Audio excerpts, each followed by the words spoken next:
স্ত্রী কখনো প্রিয় নারী হতে পারে না, কারণ স্ত্রীর অনেক ভুল। বেশিরভাগ লোককেই যদি প্রশ্ন করা হয় আপনার জীবনের সবচেয়ে প্রিয় নারী কে, স্বভাবতই অনেকেই উত্তর দেন মা।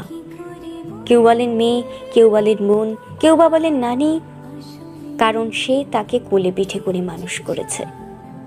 এমন অনেকগুলো সম্পর্কের কথাই উঠে আসে, খুব অবাক লাগে। একজন মানুষও উত্তর দেন না তার বউ তার সবচেয়ে প্রিয় নারী।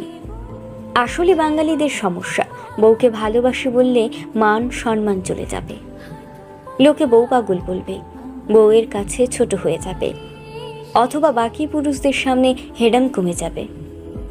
এমন একজন মানুষও কি নেই যার হাসপাতালে বেডের পাশে নির্ঘুম রাত কাটিয়েছে তার স্ত্রী, অথবা একসাথে জীবনের যুদ্ধটা করবে বলে বাবার বাড়ির অভিজাত্যকে দূরে রেখে স্বল্প বেতন